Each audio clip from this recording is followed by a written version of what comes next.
subscribe now and press the bell icon. Never miss an update.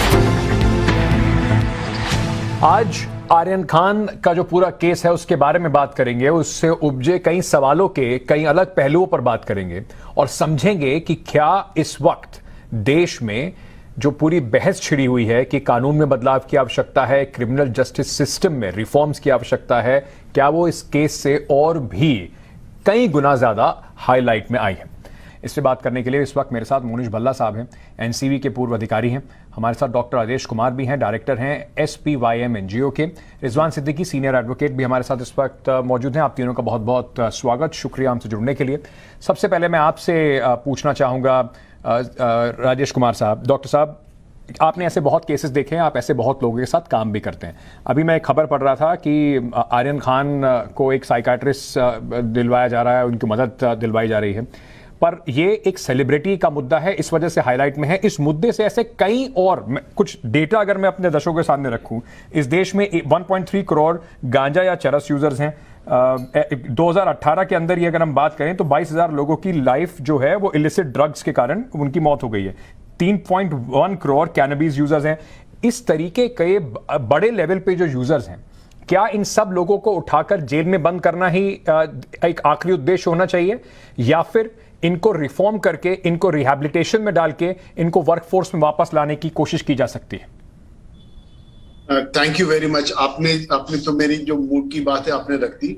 मैं आपको थोड़ा सा हिस्ट्री बताना चाहता हूं। 1985 15 नवंबर के पहले ड्रग यूज इंडिया में क्रिमिनलाइज नहीं था, पोजीशन पे था ड्रग यूज क्रिमिनलाइज। और इसका कारण यह है इंडिया में कि यूएस के प्रेशर में आके भारत सरकार ने वो सारी चीजें डाल दी जो अमेरिका या अमेरिका जैसे देश चाहते थे।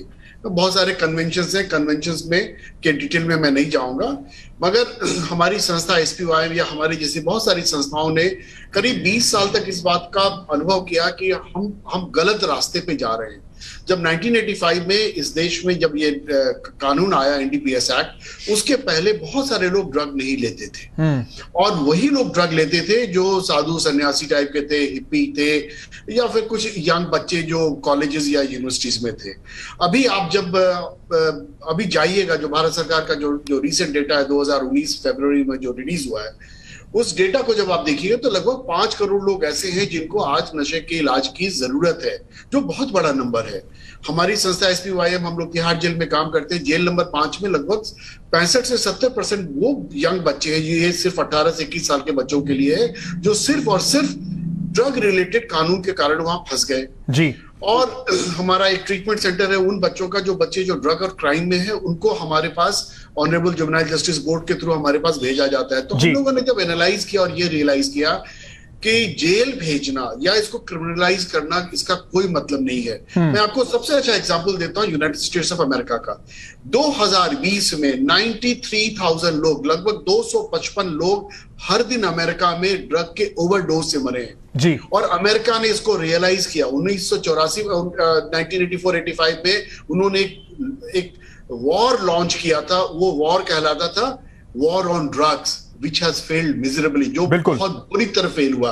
तो समझने की जरूरत है कि ड्रग यूज पर से, जैसे बिहार में अल्कोहल अगर आप यूज कीजिएगा और पकड़े जाइएगा तो आपको 10 साल की सजा होगी, और वही बिहार से 2 कदम दाएं बाएं जाइएगा तो वहां पे अल्कोहल पीना अगर आप 18 के ऊपर बिल्कुल तो लीगल है। ये समस्या है। डॉक्टर कुमार, जो रामदास अठावले साहब हैं, सोशल जस्टिस मिनिस्ट्री के मिनिस्टर हैं, वो कह रहे हैं कि हम सोच रहे हैं, इस पे एक बड़े पैमाने पर सोच चल रही है कि इसमें थोड़ा बदलाव किया जाए।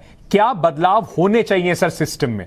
क्योंकि अगर एडिक्ट्स को आप जेलों में भरते रहेंगे तो मुझे नहीं लगता वहां से उनका एडिक्शन दूर होगा, बल्कि वो क्रिमिनल बन के और बाहर निकलेंगे। Thank you. देखिए, मैं 2-3 टेक्निकल चीजें बता रहा हूं। किसी भी कोर्ट में, क्योंकि हम लोग पिछले 36 सालों से इस पे काम कर रहे हैं, किसी भी कोर्ट में कभी भी नहीं पूछा जाता है कि तुमको इलाज की जरूरत है या नहीं है। क्योंकि मैं जाता हूं बहुत सारे जुडिशियल एकेडमी के ट्रेनिंग में, और जो NDPS कोर्ट के जो जजेस आते हैं उनको जब हम ओरिएंट करते हैं तो 64A उनके रडार पे नहीं होता, दैट इज वन। सबसे पहले अगर वो स्मॉल क्वांटिटी के साथ अगर पकड़ा गया है, अगर वो यूजर है, तो सबसे पहला ऑप्शन उसको मिलना चाहिए कि क्या तुम इलाज करवाना चाहते हो, that is one. Number two, आज तक 1985 के 15 नवंबर के बाद आज तक डिपार्टमेंट ऑफ रेवेन्यू ने एक भी सेंटर नोटिफाई नहीं किया। वो एक्ट का पार्ट है कि ये नोटिफाई होगा। आज तक एक भी सेंटर नोटिफाई नहीं हुआ है गवर्नमेंट से कि जहां पे जजेस उसको भेज सके। तीसरी बात, बहुत सारे जजेस जो सेंसिटाइज हो गए। मैं आपको एक छोटा सा एग्जांपल देता हूं। दिल्ली में जुलाई या अगस्त में एक बहुत अच्छा जजमेंट एक कोर्ट से आया। उस कोर्ट में एक लड़का जो 18 से ऊपर का था, उसको पकड़ा गया था और छोटे से पेटी क्राइम के लिए भी पकड़ा गया था। तो उसको जेल भेजने की जगह जज साहब ने उसको हमारे ट्रीटमेंट सेंटर में भेजा। तो अब ये सब क्यों हो रहा है? क्योंकि ड्रग के साथ इतना स्टिग्मा है। ड्रग के साथ जो स्टिग्मा है उसको आम व्यक्ति हैंडल नहीं कर पाता है। और जैसे आपने वर्ड किया यूज एडिक्ट, जैसे आप एडिक्ट को हिंदी में जब आप कीजिएगा तो नशेड़ी, और नशेड़ी का मतलब ही है कि उसको स्टिग्मा है और स्टिग्मा के साथ डिस्क्रिमिनेशन है। तो इन शब्दों का जो प्रयोग है थोड़ा सा बेहतर, जैसे हम लोग ड्रग यूजर बोलते हैं, हम लोग ड्रग एडिक्ट नहीं बोलते, पहले बोला करते थे।